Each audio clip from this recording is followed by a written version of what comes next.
Se cumplieron 10 años del estreno de Inception o de El Origen para nosotros en Latinoamérica y pude hablar con uno de los protagonistas del grupo este que se encarga de plantar pensamientos en los sueños. Hablé con Dileep Rao, el actor que interpreta a Yusuf, que no solo me contó cómo es trabajar con Christopher Nolan, sino que además me dijo qué es lo que piensa él respecto al final de esta película. We now return to Mira Akien and Contre with our latest interview. His imagination is really powerful, and he's capable of really describing stuff that he sees in exquisite detail. So I understood it pretty well.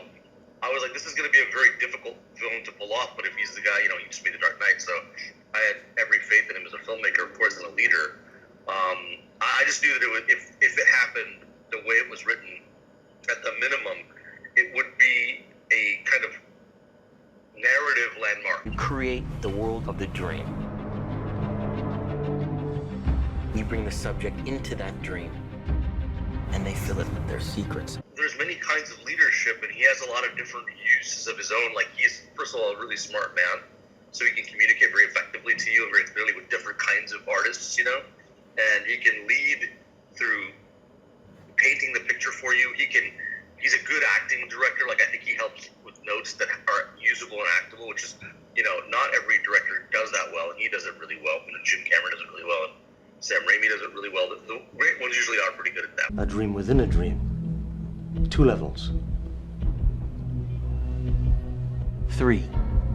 Not possible. I think, one of the things about Chris is that he exudes a confidence and a kind of demand from you without having to say it that much, that you're going to bring your A game. And so he assembles a cast, that's everyone's an amazing artist and talented beyond words. So every day what you're watching and working with is like a 10, right, out of 10. And the demand is placed on you. I don't think in a burdensome way, but it's certainly as a there's a space for you that has to be filled by your best work. Yeah. And that demand is exuded by him and his leadership, and the whole machine is moving, right? You got to get in and get going, and that, it just feels like you're on a team of, like, we play baseball in America, and the legendary team is the 1927 Yankees. It feels like you're on the 27 Yankees, How many team members? 5. 6. The only way to know you've done the job is if I go with you. You had this huge ensemble of actors. How for you sharing the set with them? Well, they make you better.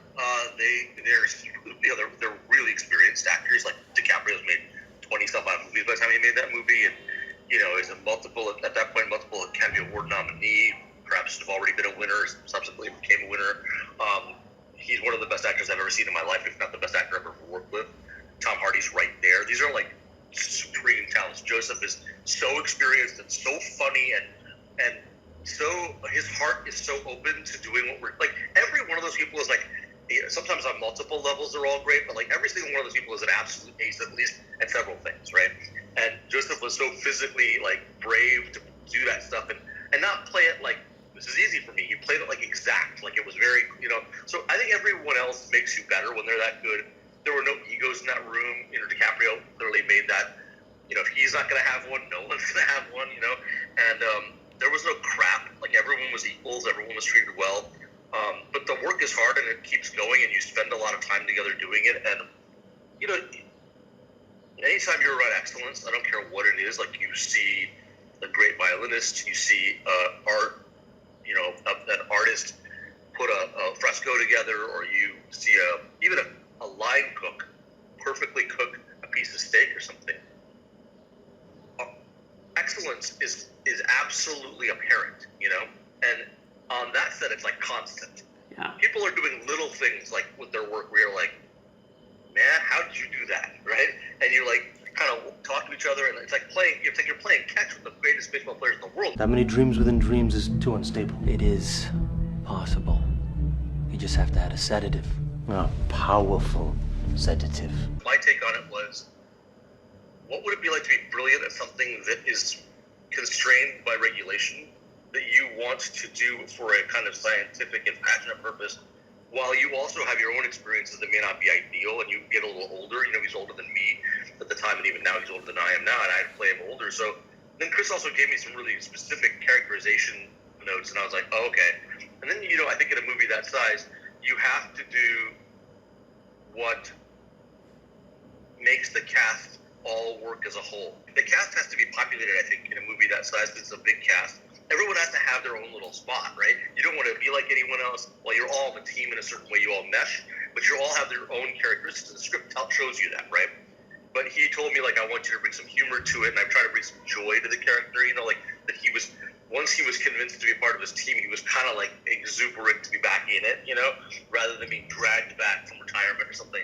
I thought it'd be fun to have, like, a gentleman who's kind of, you know, stopped doing it himself, but does the kind of work for the people who were in the downstairs chamber, the parlor down there, that he kind of got giddy about going back in there and building these drugs again for a real trip, a real purpose.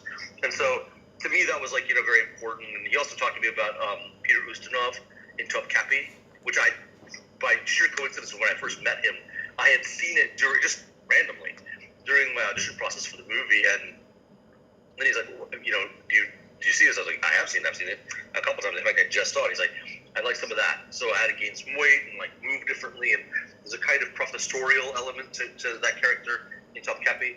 And so I wanted to have some of that there. And I think you can see in certain scenes I really got to spin that. So it would work a little more like he's like an elder advisor, you know? That was kind of fun, I thought.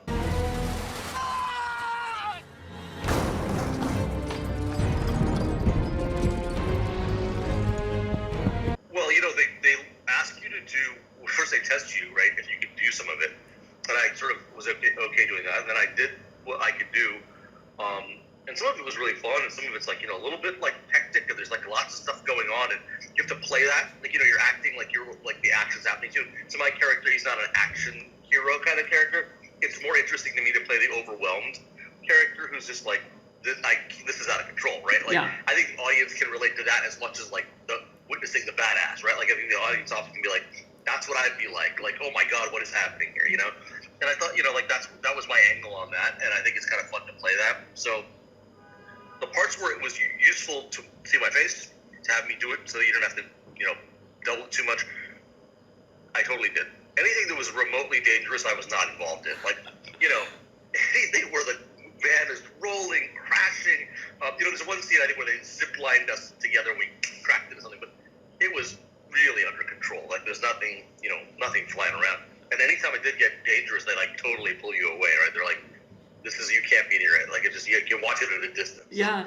You know, watching the van speeding on that bridge with the other cars going around it, like, you know, just even that, I was like, I was not allowed to be too close to it. So.